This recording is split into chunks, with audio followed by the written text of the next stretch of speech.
A few days ago, I mentioned that winter was coming for Blake Lively, and for some reason, people assumed it was related to my comment made when Justin was still considering amending the complaint. However, he did not amend it. They missed the deadline. Behind the scenes, there has been significant activity, some of which I've been aware of and some not. One thing I haven't been privy to is whether they planned to amend the complaint publicly. Brian Friedman had indicated they would amend it based on certain claims the judge allowed them to argue. However, Leslie Sloan's recent actions might have exposed her in DailyMail, potentially shaking the case. This could give Wayfair an opportunity to present evidence refuting her claims.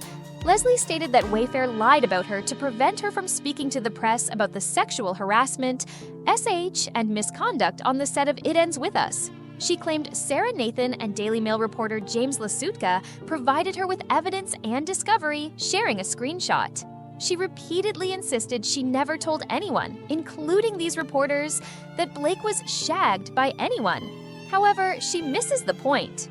The screenshots and full context of James and Leslie's conversations, shared in the New York lawsuit, filed against the New York Times in California with unredacted reporter names in December, reveal more.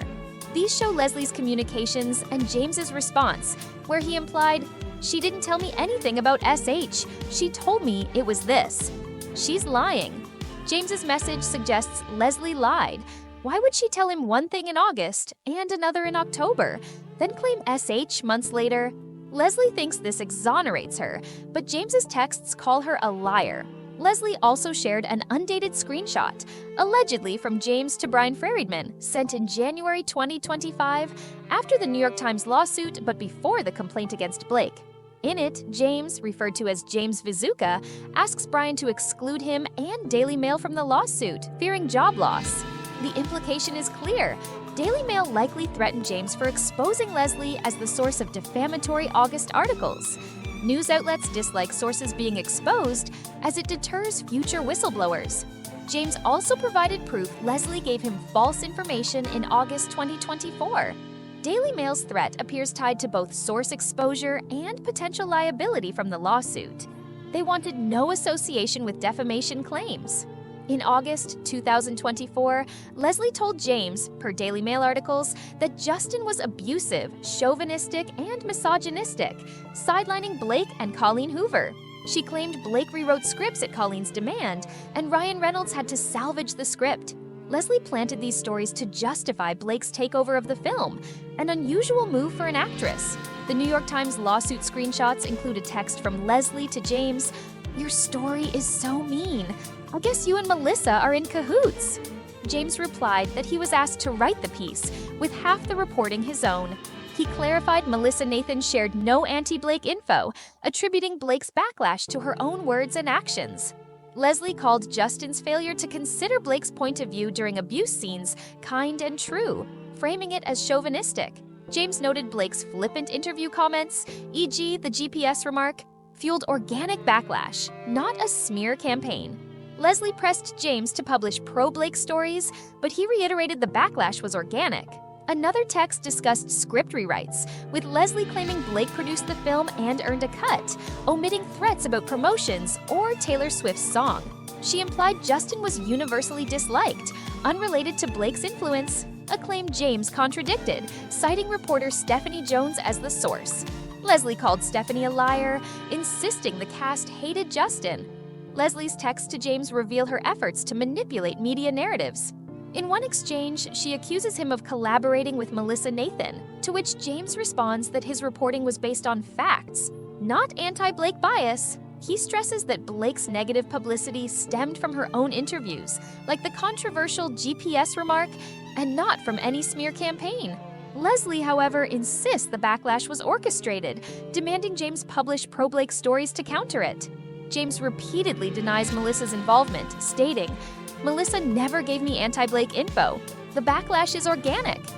Leslie dismisses this, claiming Blake's critics are lying. She focuses on Justin's alleged misconduct, citing scenes where he failed to consider Blake's point of view as proof of chauvinism.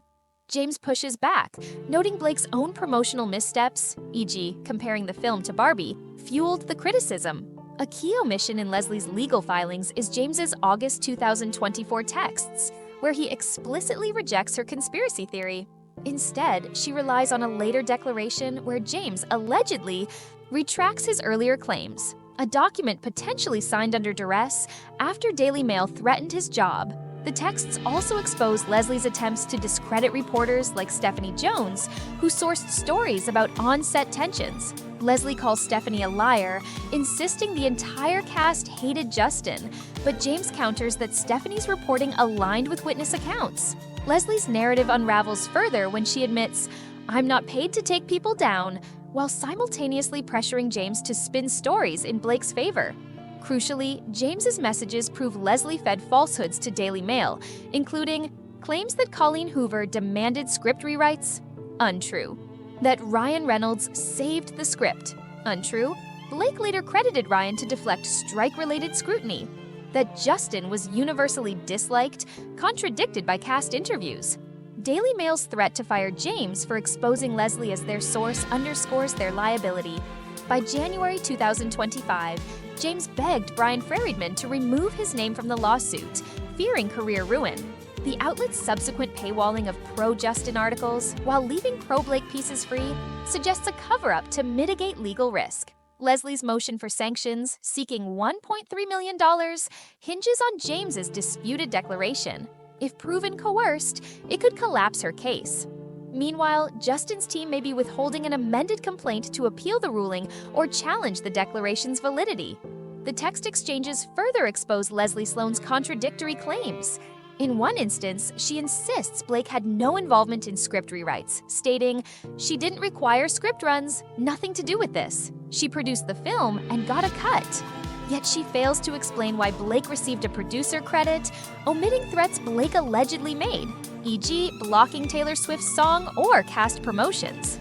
James challenges this, citing multiple sources who confirmed tensions between Blake and Justin, including reporter Stephanie Jones. Leslie escalates her attacks, labeling Stephanie a liar and claiming the entire cast hates Justin. James rebuffs her, clarifying that Stephanie's intel came from direct set witnesses, not Len Abel or Melissa Nathan. Leslie's desperation peaks when she demands James provide anything at all to blame Justin, but he refuses, stating, "Melissa hasn't done anything anti-Blake." A revealing exchange shows Leslie admitting, "I'm not paid to take people down," while simultaneously pressuring James to spin narratives.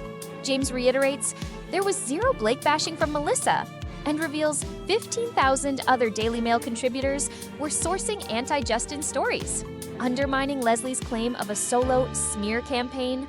Critically, Leslie's timeline collapses when James notes her August 8th texts predate Melissa's hiring, August 9th. Blake's lawsuit falsely ties the digital army backlash to early August, but James proves the backlash was organic, stemming from Blake's flippant interviews, e.g. the GPS comment, "grab your florals" promo, and falsely crediting Ryan Reynolds for script work. Leslie's omission of these texts in her $1.3 million sanctions motion is glaring.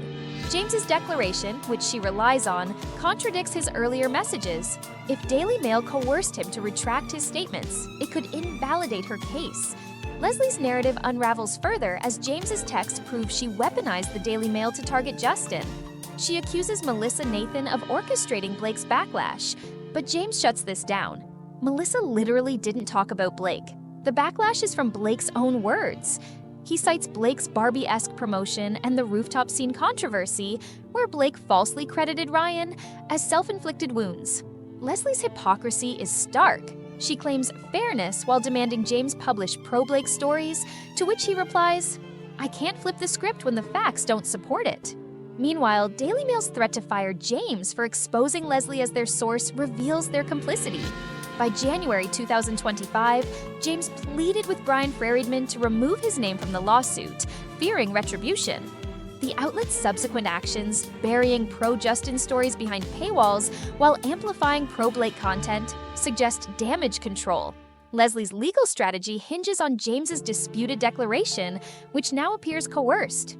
If proven, Wayfair could argue DailyMail suppressed evidence to protect their defamatory reporting.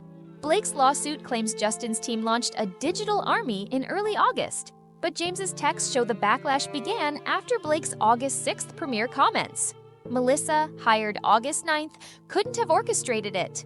Leslie's omission of this timeline undermines her $1.3 million sanctions bid. The final bombshell?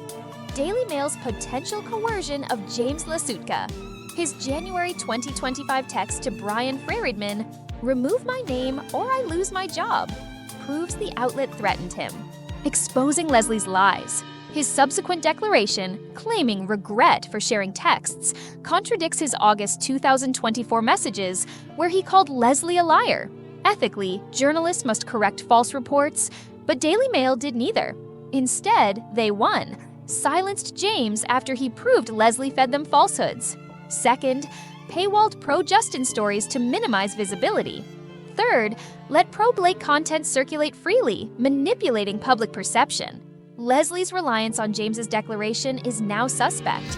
If signed under duress, it voids her motion for sanctions.